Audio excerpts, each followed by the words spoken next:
కొత్త దిగులు పొందుకొని నూతన మాసంలోకి వెళ్ళడానికి సిద్ధపాటు గుడికెళ్ళి ఉపవాస ప్రార్థనలు అంటారు. ఉపవాస ప్రార్థన అంటే నిర్లక్ష్యంగానో లెక్క లేకుండానో ఉదయం వెళ్తే సాయంకాలం వెళ్ళొచ్చులే, సాయంకాలం వెళ్ళకపోతే రేపు వెళ్ళొచ్చులే అలా జరిపేదాన్ని సంపూర్ణ ఉపవాస ప్రార్థన కూడిక అని అన్నారు. లేఖనాలు సంపూర్ణంగా ఉపవాసం ఉండి ప్రభుదే గోజాడారు. ఒక రోజైనా, 2 రోజులైనా, 3 రోజులైనా ఆ దేవుని పోరాటం చేసుకోవడానికే ఉపవాస ప్రార్థనలు.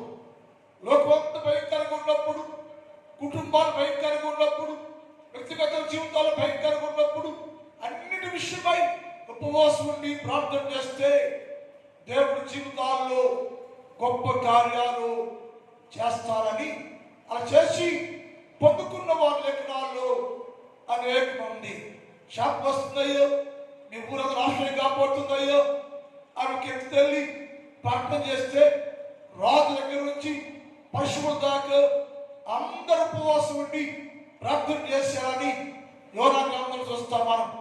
ఎందుకంటే దుర్మార్గంగా, దౌర్భాగ్యంగా, చెడుతనం కలిగి అసహ్యంగా, లోబడకుండా, వాక్యం అంటే భయమే లేక, దేవుడు అంటే భయం లేక ఇష్టానుసారంగా జీవిస్తున్న ప్రజలు వర్ష యోనా వెళ్ళి ప్రార్థన చేస్తే ఒక్కరోజు పంటలకి ఊరంతా గర్భిలైపోయింది. మాకు వద్దయ్యో, ఆ కీడు మాకు వద్దయ్యో, ఆ శాపం మాకు వద్దయ్యో, ఆ తగ్గులు మాకు వద్దయ్యో, మేము చెడిపోయాం, మమ్మల్ని బట్టి ఆ కీడు వస్తే, మమ్మల్ని బట్టి ఆ శాపం వస్తే అందరూ చెడిపోయామయ్యా అని అందరూ ఉపవాసం ఉండి ప్రార్థించారని లేఖనాల్లో రాయబడింది. క్రైస్తవులారా, విశ్వాసులారా, అందరూ ప్రార్థనా పనులు అందరూ చాలా బాగున్నారు. కానీ వాక్యానుసారం మనం జీవించి వాక్య ప్రకారంగా ప్రవర్తిస్తూ వాక్యం నెరవేర్చగలిగినప్పుడే పరిపూర్ణ పరిశుద్ధ క్రైస్తవ సంఘము అవుతుంది. వారు ఎలా ఉన్నారు, నువ్వెలా ఉన్నావు? వారు ఎలా ఉంటే నువ్వెలా ఉన్నావు? నీ సంఘం ఎలా ఉంది? నీ ఆత్మస్థితి ఎలా ఉంది? ఎప్పటికప్పుడు మనం సరి చేసుకొని శుద్ధపరచుకొని పరిశుద్ధులుగా మార్చేదే ఉపవాస ప్రార్థన కూడిక. ఈ కూడికలు నిర్లక్ష్యం లేకుండా అఫీషియల్ గా సాయంకాలం వస్తా, అఫీషియల్ గా రేపు వస్తా, పని మానుకోను, ఉద్యోగం మానుకోను, ఏం మానుకోను, రాష్ట్రం అంటే నీకు దేవుడి భయము లేదు. భయం కలిగిన వాడు గొప్ప ఉద్యోగం మానేస్తాడు, గొప్ప భయం కలిగిన వాడు పని మానేస్తాడు. ఈ పని చేసేది నా దేవుడుగా, నెలంతా కాపాడాడు కదా, 30 రోజులు కాపాడాడు కదా, ఔషించాడు, ఆరోగ్యం ఇచ్చాడు, బలం ఇచ్చాడు, శక్తి ఇచ్చాడు, అంతా ఇచ్చుకుంటే మన ఏది ఇంటికాడ ఉందా, ఏది పొలం వెళ్ళా, ఏది జాబ్కి వెళ్ళా అంటే నువ్వు ఇష్టానుసారం ఉన్నా కానీ దీవించాలా? అయినా నా దేవుడు దీవిస్తూనే ఉన్నాడు, అయినా నా దేవుడు దీవిస్తూనే ఉన్నాడు. మానవుడు భయం లేదు, వారు భయం మారి ప్రవర్తిస్తున్నారు అంటాడు యేసయ్య. వారు భయం మారి ప్రవర్తిస్తున్నారు, భయపట్టుగా ఉంటున్నారు. భయం ఉన్నవాడు ప్రభుత్వం ఉంటాడు, భయం ఉన్నవాడు అందరిలో ఉంటాడు, భయం ఉన్నవాడు ఉపవాస ప్రార్థనలు సంపూర్ణం చేస్తాడు. కానీ మానవ లోకానికి భయం లేదట. భయం లేకపోవటానికి చెప్పుకున్నాం మనం. ఎందుకయ్యా భయం లేదయ్యా అంటే అక్రమము విస్తరించింది, భయము వేరైపోయింది. అక్రమం విస్తరించింది, సమాజంలో అక్రమం, సంఘములో అక్రమం, కుటుంబాల్లో అక్రమం, వ్యక్తిగత అక్రమాలు విస్తరించాయి. అక్రమ కావడమే ఇలా యజమానైన సాతాను మీ జీవితాల్లో ప్రవేశించి అక్రమాన్ని పెంచి, అన్యాయాన్ని పెంచి అక్రమకారులుగా మార్చేస్తే, అక్రమం విస్తరిస్తే దేవుని భయం లేకుండా పోయింది. అక్రమం విస్తరించింది, అన్యాయం విస్తరించింది, తగ్గింపు లేకుండా చేస్తుంది. యేసు వాక్యానికి విలువ లేకుండా చేస్తా ఉంది. యేసయ్య వాక్య విలువ కట్టలేదు. మనం విలువ కలిగే వారికి ఉండాలంటే యేసు ప్రభు వాక్యం విలువ కట్టే వారికి ఉండాలి. ఆయన అన్నాడు, అక్రమం విస్తరించిందయ్యా. అక్రమం విస్తరించిందంటే భయం ఏరైపోయింది. అక్రమం లేనప్పుడు, సక్రమంగా ఉన్నప్పుడు వాక్యం ఉంది, భక్తి ఉంది, ప్రార్థన ఉంది, ప్రేమ ఉంది, సహవాసం ఉంది, సత్యం ఉంది, విజ్ఞాపనారాధన ఉంది. అక్రమం విస్తరించింది. అక్రమం విస్తరించగానే భయం వేరైపోయింది, భక్తి వేరైపోయింది, నామకారం వచ్చింది, ఆచారం వచ్చింది, అలవాటు వచ్చింది. ఏమైందయ్యా? మొదటి స్థితి ఏమైందా అంటే అక్రమం విస్తరించను. అక్రమం పెరిగిపోయింది. అందుకే క్రైస్తవ సంఘం పరిపూర్ణత పొందుకోలేకపోతుంది. క్రైస్తవ సంఘం పరిపూర్ణత సంపూర్ణత రాలేకపోతుంది. యేసు అన్నాడు, నేను సంపూర్ణుడు కనుక, నా తండ్రి సంపూర్ణుడు కనుక మీరును సర్వ సంపూర్ణంగా ఉండండి. ఉండాలంటే అక్రమాలు జయించాలి, భక్తిని పెంచాలను. అక్రమము విస్తరించింది అని నేర్చుకుంటున్నాం. అక్రమం విస్తరించడానికి కారణం ఏంటంటే నేను నేర్చుకోవాలి. ఒకటేమో అబద్ధ బోధకులు బయలుదేరి అబద్ధ బోధ వలన అనేకులు అక్రమకాలు వెళ్ళిపోయి విస్తరిస్తే భక్తి కోల్పోయారు, భయం కోల్పోయారు, సన్నిధి కోల్పోయారు. ఆ విషయం ఎక్కడ భక్తి కోల్పోయారు, భయం కోల్పోయారు, సన్నిధి కోల్పోయారు, సహవాసం కోల్పోయారు, విజ్ఞాపన కోల్పోయారు, మార్గాన్ని కోల్పోయారట. ఎప్పుడు అక్రమము విస్తరించితే, అక్రమము సరైన జీవితాన్ని, నీ అక్రమము నీ సరైన జీవితాన్ని పెడతో పట్టు చేస్తుంది, పాడు చేసేస్తుంది, సన్నిధి లేకుండా చేస్తుంది. సన్నిధి కాంతి నీ మీద ప్రకాశింపకుండా, సన్నిధి కాంతి నీ మీద ఉదయించకుండా సన్నిధికి రాలేని స్థితి, దుర్మార్గం. ఎలా ఎందుకు వచ్చింది? ఎందుకు చల్లారిపోయింది? ఎందుకు పాడైపోయిందంటే అక్రమము విస్తరించింది, అన్యాయము విస్తరించింది, భక్తి జీరో అయిపోయింది. అందుకని సన్నిధిని కోల్పోతున్నాం, సహవాసాన్ని కోల్పోతున్నాం. సహవాసం కోల్పోయాం మనం. దేవుడితో సహవాసం ఉండాలి మనకి. మనుషులు సహవాసం శాస్త్రం కాదు, దేశంతో ఉండాలి సహవాసం. అప్పుడు యోహాను అంటున్నాడు, నా సహవాసం అయితే, నా దేవుడితో అయ్యా, నా సహవాసం అయితే, నా దేవుడితోనే, నా సన్నిధి అయితే, నా దేవుని సన్నిధి ఉంటాను నేను. అందుకని అక్రమం విస్తరించడానికి కారణం అంటే అబద్ధ బోధకుల వలన అక్రమం విస్తరించింది, అన్యాయం పెరిగింది, భక్తి కోల్పోయారు అని లేఖనాల ద్వారా నిన్న నేర్చుకున్నామా. రెండోది అక్రమం విస్తరించడానికి రెండో కాదంటే స్వార్థం. ప్రజలందరూ స్వార్థం పరులే. విశ్వాస అవిశ్వాస కాదు ఇక్కడ. అందరూ విశ్వాసులు అవిశ్వాసులు, లోక మనుషులు అందరూ స్వార్థపరులు. నేను బాగుండాలి, నా కుటుంబం బాగుండాలి, నా భార్య బిడ్డ బాగుండాలి, నా కుటుంబం క్షేమంగా ఉండాలి, ఆడేమైనా పర్వాలేదని స్వార్థంతో మానవుడు జీవిస్తున్నాడు. ఈ స్వార్థం వలన ప్రేమ చల్లారింది, స్వార్థం వల్ల అక్రమ విస్తరించడం వల్ల స్వార్థం పెరిగిపోయింది. అనేకులు స్వార్థపరులుగా మారిపోయారు. యేసు అన్నాడు, మీరు మీ సొంత కార్యాలు చూసుకుంటున్నారు అన్నాడు. మీరు సొంత కార్యాలనే చూసుకుంటున్నారంటే ఎప్పుడు మీరంటే నేను తినాలా, నేను బాగుపడాలా, నేను మా కుటుంబం మేమే క్షేమంగా ఉండాలని. యేసు అన్నాడు, మీరు సొంత కార్యాలు చూస్తారు కానీ యేసు ప్రభు కార్యాలు చూడటం లేదు. దేవుని కార్యాలు చేయటం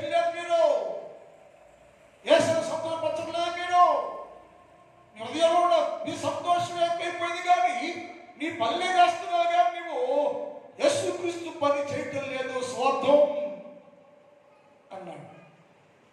అందుకని స్వార్థము వచ్చింది సంఘంలోకి, స్వార్థం వచ్చింది కుటుంబాల్లోకి, స్వార్థం వచ్చింది విశ్వాసులకి. నేనే సంపాదించుకోవాలయ్యా స్వార్థం.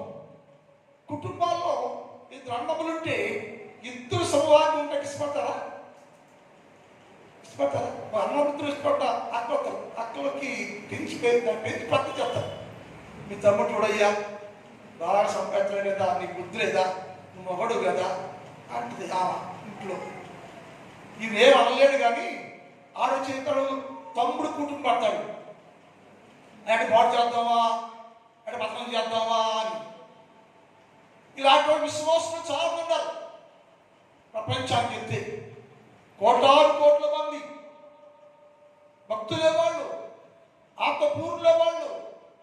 కానీ ఎందుకు చేయంటే అక్రమ విస్తరించే వలన స్వార్థము పరిశుద్ధులకు వచ్చింది, పార్టీలకు వచ్చింది, విశ్వాసం వచ్చింది, అవిశ్వాసం వచ్చింది.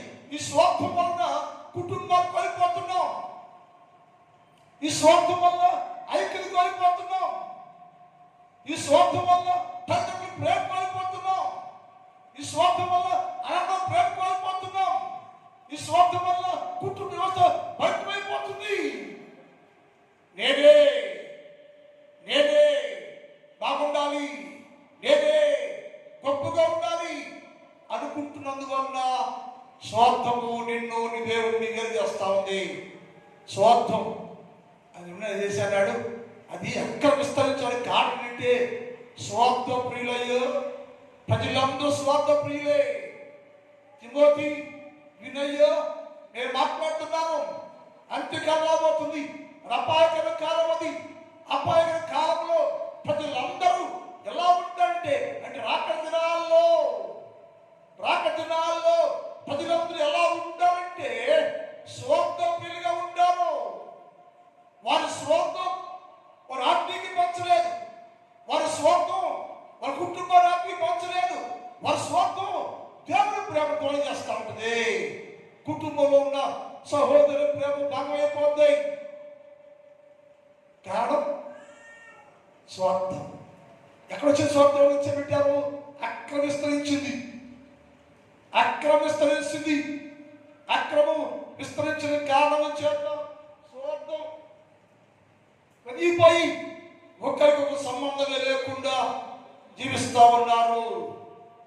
తమ్ముడు అని మాట్లాడకపోతే తోడుకోడు మాట్లాడుకోకూడదా ఏంటి? అన్నతో మాట్లాడుకోరు, తోడుకోడు చెప్తారు. వాళ్ళతో సమాధానం ఉంటారుగా, వాళ్ళు సమాధానం ఉండరు, వీళ్ళు సమాధానం ఉండరు. ఎక్కడ వ్యవస్థ? అక్రమం స్వార్థం. ఎస్ఐ లేడు, ఉన్నట్టు ఉన్న దగ్గర ఏడి ఎస్ఐ గుణం ఏది, ఎస్ఐ ప్రేమ ఏది, సహవాసం ఏది, అన్ని సౌభాగ్యం చేస్తే క్రీస్తు యేసుగా నీవు ఎందుకు స్వార్థం పూర్తిగా ఉంటున్నా? నీ స్వార్థం నిన్ను దేవుని రాజ్యాన్ని వేరు చేస్తా ఉంది. ఎందుకైతే అంటే అక్రమము విస్తరించింది. అక్రమము విస్తరించడం వల్ల అనేకులు ప్రేమ చల్లారిపోతుంది. అంతేకాదు స్వార్థం పెరిగి కుటుంబ వ్యవస్థను, సంఘ వ్యవస్థను, ఆత్మస్థితిని భంగపాలు చేస్తున్నట్టుగా లేఖనాల్లో చూస్తున్నాం మనం. కనుక ఏం చేయాలంటే స్వార్థ ప్రియులుగా ఉండకూడదు. కుటుంబ వ్యవస్థ, సంఘ వ్యవస్థ, క్రైస్తవులు అన్నిలుంటే వేరు, లోకస్తుడు వేరు, విశ్వాసం ఉండే నీవు నీ దగ్గర విశ్వాసం ఉండాలి, స్వార్థంగా ఉండాలి. క్రైస్తవులకి అన్నిలు చాలా ఏంటంటే అన్నిల్లో అంటే అవుట్ ఆఫ్ క్యాస్ట్ పేదవాడు నిశ్చితికిపోతే అందరూ కూర్చుని కమిటీ వేసుకుని తల 10 రూపాయలు వేసుకుని వాడికి ఇచ్చి చేపట్టి పైకి వెళ్తారు. చేపట్టి పైకి ఆ బంధువులు స్నేహితులు కూడా కుటుంబాన్ని పైకి లేపుతారు. క్రైస్తవుడు ఇప్పుడు పాడైపోయాడంటే ఇంకా తింటాము అని చెప్పి జరగలేకపోతున్నాయి. అది హిందువులకి మనకు డిఫరెన్స్. అది నాకు తెలుసు. హిందువులకి ఒక డిఫరెన్స్ ఏంటంటే, నాకు తెలుసు ఆయన పాయింట్ ఉన్నాడు.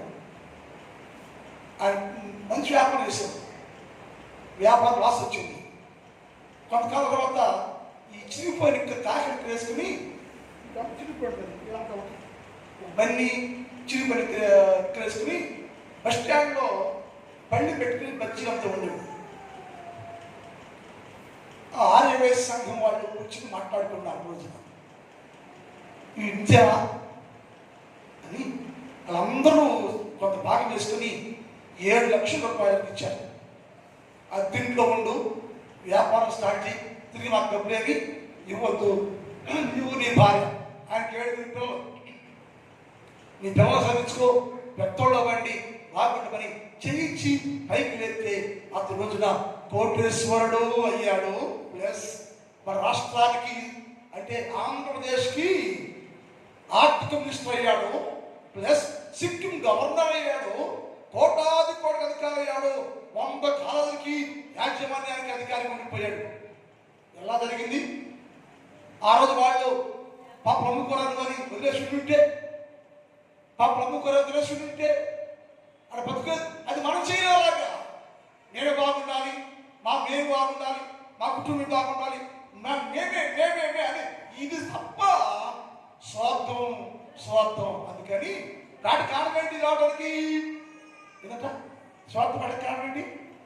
అక్రమం విస్తరించింది, స్వార్థము పెరిగి నిస్వార్థపరులుగా లేకుండా పోయారు.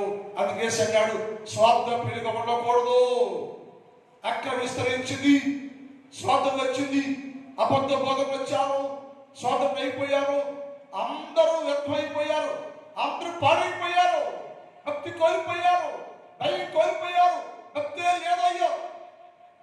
మరి మనం ఏం చేయమంటారు? మౌలి ఈ సమాజంలో, ఈ లోకంలో, స్వార్థకుల మధ్యలో, ధనాపేక్షల మధ్యలో మీరు ఎలా ఉండాలయ్యా? నేను ఆమెగిరి వారి వల్ల మేము స్వార్థ ప్రియులు, అబద్ధ బోధకులు, ధనాపేక్షలు అనే మధ్యలో మీరు ఎలా ఉండాలయ్యా అని యేసు అడిగితే ఆయన చెప్పాడు, మేము స్వార్థ ప్రియుల మధ్యలో, ధనాపేక్షల మధ్యలో, అబద్ధ బోధన మధ్యలో మేము ఉన్నామయ్యా. మా సంగతి ఏంటి? మరి మీరు ఎలా ఉండాలయ్యా? ఏం చేయమంటామంటే మీరందరూ క్రీస్తు యేసు ప్రభువు వారి వివేకము కలిగి ఉండండి అని చెప్పేశాడు. ఏం చేయాలంటే మనం, మీరందరూ ఎక్కడున్నారు? మీరు అక్రమంలో ఉన్నారు. ఎక్కడున్నారు? మీరు అబద్ధ బోధకులో ఉన్నారు. ఎక్కడున్నారు? మీరు స్వార్థ మధ్యలో ఉన్నారు. ఎక్కడున్నారు మీరు అంటే ధనాపేక్ష మధ్యలో ఉన్నారు. ఏం చేయమంటే మమ్మల్ని అంటే యేసు చెప్పారు, మీరు యేసు క్రీస్తు ప్రభువు వారి వలె వివేకము కలిగి ఉండండి. వారి మధ్యలో ఉండాలి, వారి మధ్యలో ఉండాలి. మీరు అబద్ధ బోధకులు గ్రహించండి, ఇది అబద్ధం, ఇది మోసం, సత్యం కానిది అని గ్రహించండి.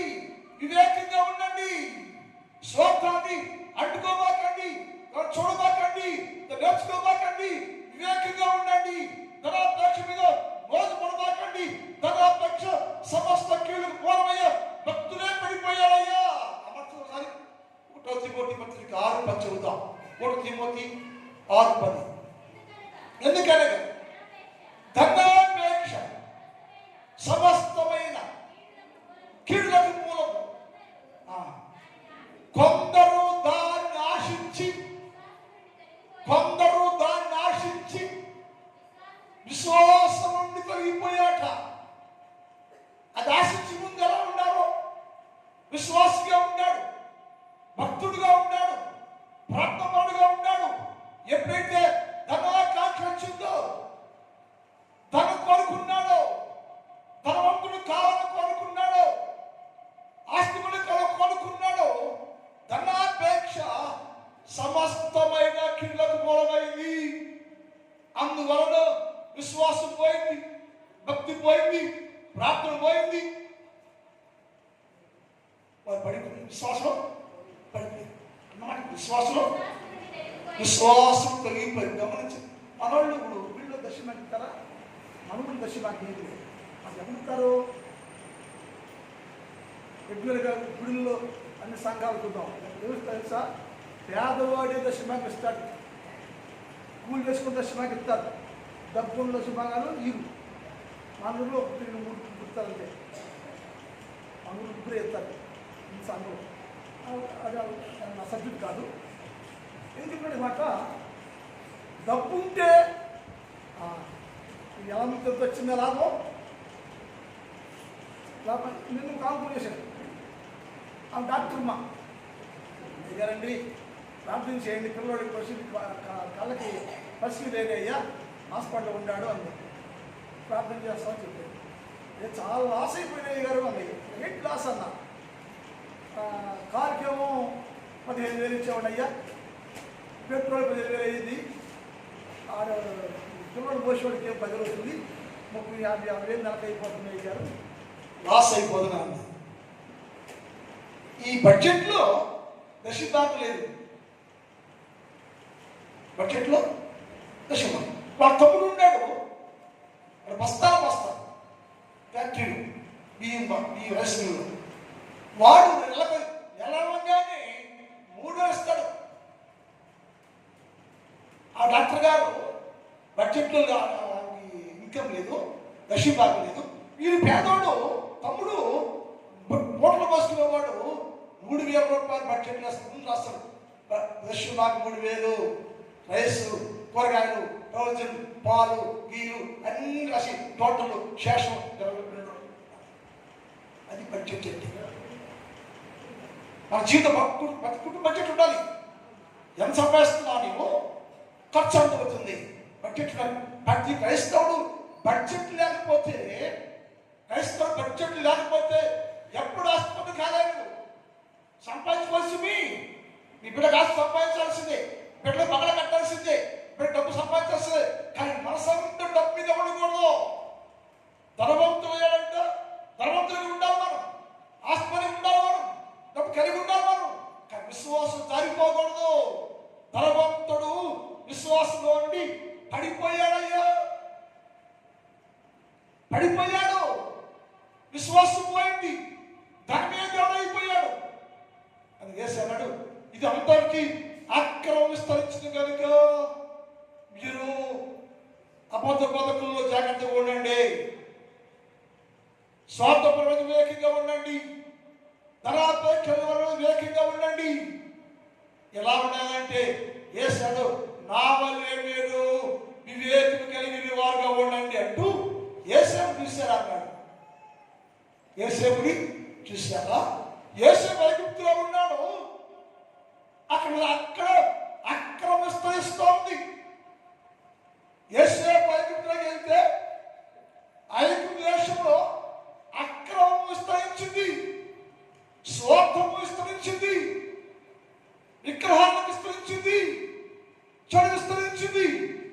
ఆ దేశంలో అక్రమం విస్తరించినప్పుడు అక్రమాన్ని చూసి పారిపోవాల, అక్రమాన్ని చూసి భయపడలో, విగ్రహాన్ని చూసి భయపడలో, కరువు కరగలిసి భయపడలో. ఏమైనాయంటే అక్కడ యేసేపు వివేకముగా ప్రవర్తించాడు అని భయపడుతుంది. అక్కడ వివేకముగా ప్రవర్తించాడట. 41వ అధ్యాయం ఆదికాండం 41:39 చదువుతాం. ఆదికాండం 41:39. అతడు వివేకముగా దేవుని ఆత్మకు మనిషిని కనుగొనమా అనేను. మరియు ఇదంతయు అతనికి వివేకం ఇచ్చాడయ్యా. కనుక నీవలే వివేక జ్ఞానము కలిగిన ఎవరు లేదయ్యా. యెషమో నీలాగా వివేకం కలిగి, జ్ఞానము కలిగి, తెలివి కలిగిన వారు లేరయ్యా. నుక్కడే మా దేశం ఉన్నావయ్యా అని ఫరో చేత కొనియాడబడను. ఎందుకని? అక్రమం ఉంది, అన్యాయం ఉంది, అబద్ధ బోధ ఉంది,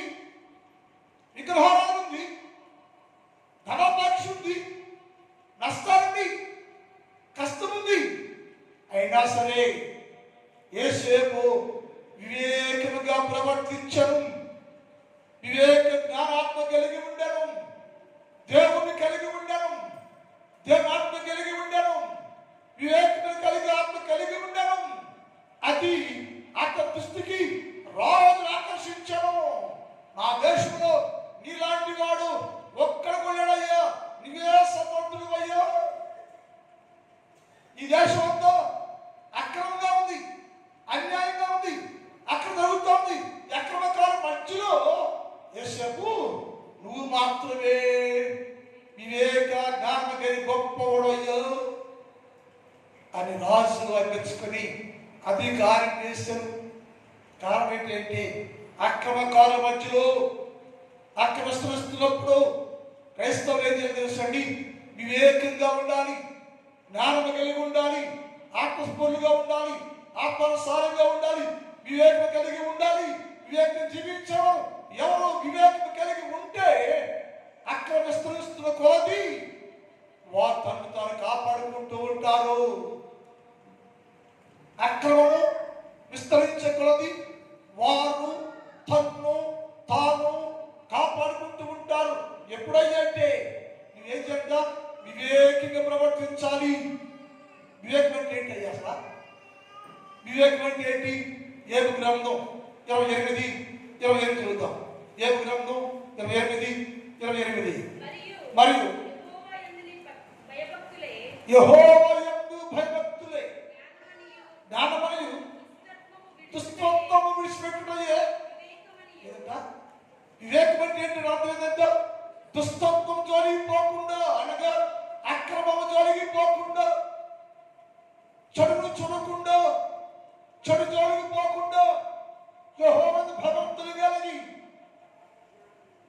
యెహోవా భయభక్తులు కలిగి నువ్వు జ్ఞానవంతులుగా ఉంటే, దుష్టత్వము దూరంగా ఉంటే, దుష్టత్వమున అక్రమానికి దూరంగా ఉంటే, లోకంలో అక్రమం విస్తరించింది, ఈ లోకములో అక్రమం విస్తరించింది, అబద్ధ బోధకులు విస్తరించాడు, చెడు విస్తరించింది. ఏం చేయాలంటే దుష్టత్వానికి అక్రమానికి దూరముగా ఉండాలి. దుష్టత్వానికి అక్రమానికి దూరంగా ఉంటే వివేకము అన్నాడు. దుష్టత్వానికి దూరముగా ఉండుటే వివేకం. దుష్టత్వానికి చెడుకు అనేది దూరంగా ఉండాలి. అన్ని విషయాల్లో వర్ధిల్లే వారుగా ఉంటాం, అన్ని విషయాల్లో క్షేమాభివృద్ధిలో ఉంటావు. ఏం చేయాలంటే వివేకం కలిగి ఉండాలి. వివేకం ఉండాలంటే ఒకటి దుష్టత్వానికి దూరముగా ఉండాలి. రెండు నిత్యము యేసుక్రీస్తు వాక్యం మీద ఆధారపడాలట. 119 కీర్తన 130 చెబుతాం. 119, 130. నీ వాక్యము వెల్లడి అగుట తోడని వెలుగు కలిగను. అది తెలుగు లేని వాడికి, జ్ఞానము లేని వాడికి, వివేకం లేని వాడికి వివేకము కలుగు చేసింది. వివేకం ఉండాలి. వివేకంగా ఉండాలంటే యేసు వాక్యం డిపెండ్ అయిపోవాలి. వెలుగు కలిగను, వెలుగు వచ్చను, వెలుగు ప్రకాశించను, వాక్యం వచ్చను, వాక్యం నేర్చుకున్నాను, వాక్యం కలిగి ఉండను. ఆ వాక్యము వారిని జ్ఞానవంతులు చేశాను, వివేకం కలిగిన వారిని చేశారు. కానీ మనము యేసుని డిపెండ్ అవ్వాలి, వాక్యం నమ్ముకోవాలి, వాక్యం కలిగి ఉండాలి, వాక్యంలో ఉండాలి, వాక్యంతో ఉండాలి, వాక్యానుసారంగా ఉండాలి. అప్పుడు మనము వివేకముగా ఉందుము. ఎవరు వివేకంగా ఉంటారో వారు లోకమంతా కూడా అక్రమం విస్తరించినా సరే, లోకమంతా అక్రమకాడు విస్తరించినా సరే మనము జాగ్రత్తగా ఉందము, కాపాడుకుంటాం, భద్రంగా ఉంటాం. అందుకోసం ఏంటంటే వివేకం కలిగి ఉండాలి. వివేకం అంటే దుష్టత్వం దూరంగా ఉండాలి. వివేకం అంటే వెలుగు కలిగి ఉండాలి, వాక్యం కలిగి ఉండాలి. అలా ఉంటే నువ్వు దీవించబడతావు. 1వ కీర్తన 2వ వచనంలో భక్తుడు దావీదు మాట్లాడతాడు.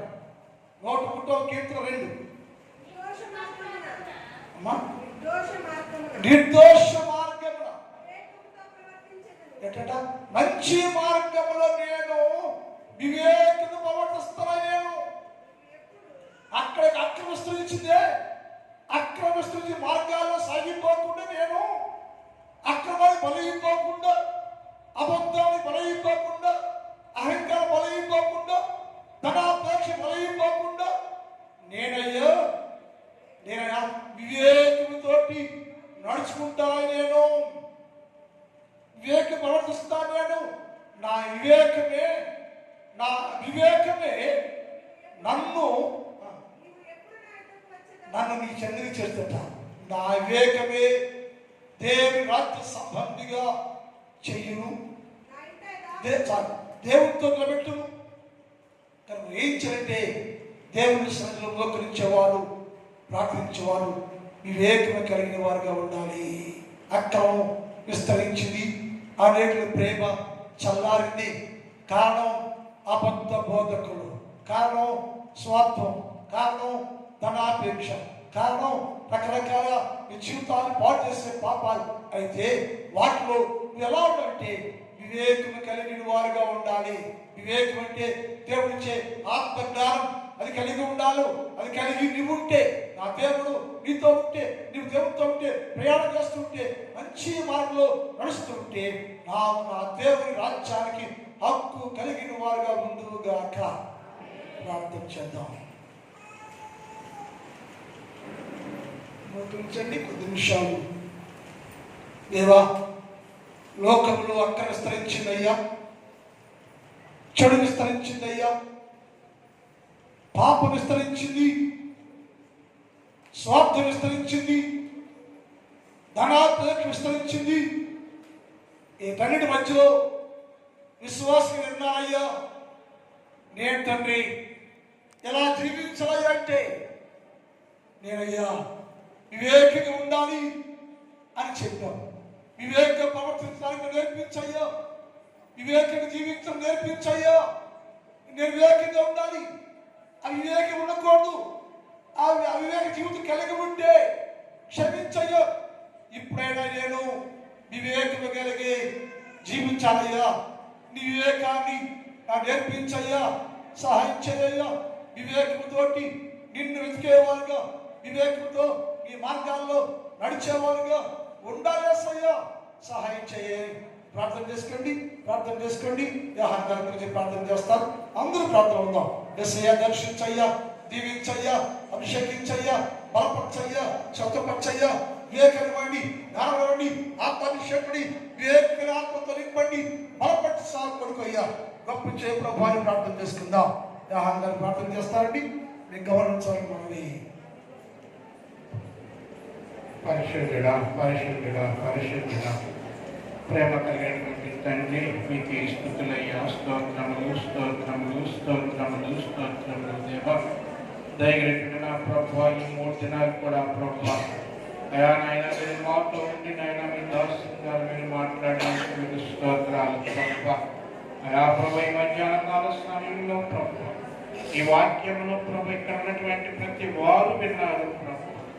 అయా ఈ 3 దినాలను కూడా ప్రభా అయా ప్రభు ఎందుకు మాలో ఉన్నటువంటి ప్రేమ చల్లారిపోతూ ఉన్నదండి అయా, అక్రమము విస్తరిస్తూ ఉన్నది ప్రభా.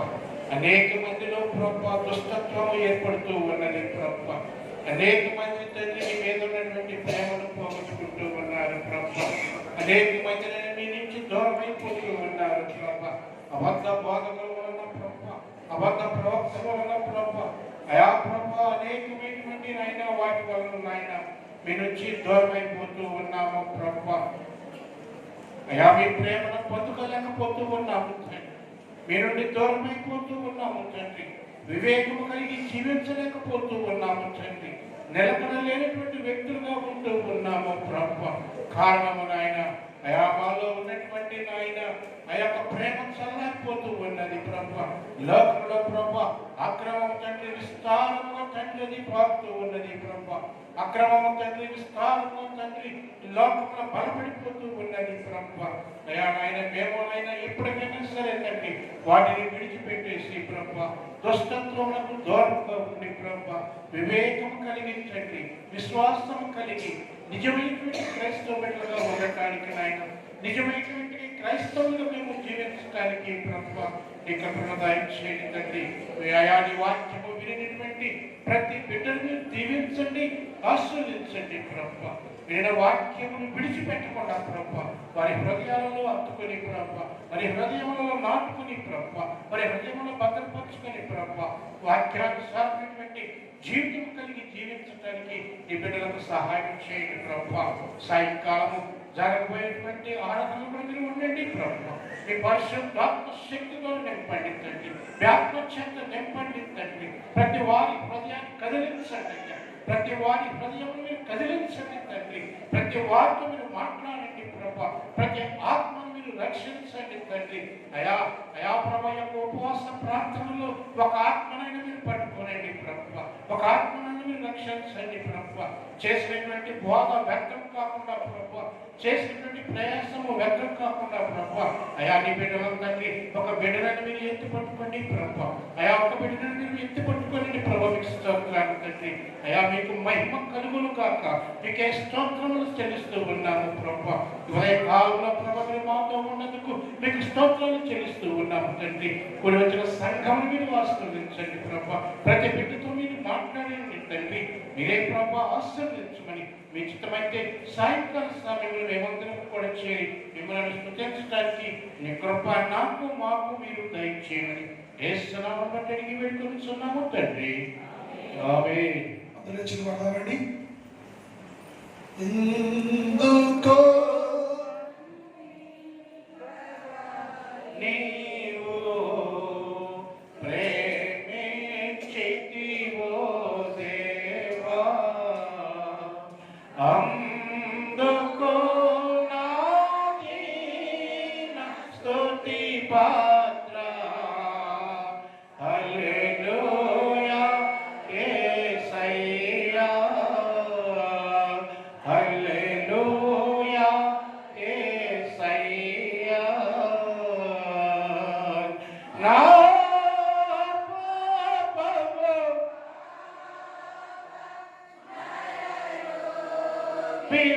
పివైనావు, నా శాపము పాపం నలిగి వేలాడితివి. నాకు చాలిన దేవుడవు నీవే, నా స్థానములో నీవే. నాకు చాలిన నీవే, నా స్థానములో నీవే. హల్లెలూయా యేసయ్యా, హల్లెలూయా యేసయ్యా.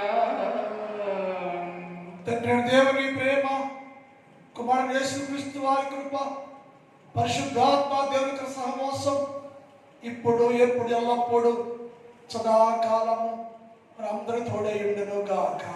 ఆమేన్, ఆమేన్, ఆమేన్. హల్లెలూయా, హల్లెలూయా, హల్లెలూయా. హల్లెలూయా. ఎందుకు ఇంటికి భోజనం చేసుకుని వంట చేయటానికి సిద్ధపడండి. భోజనం చేసుకున్న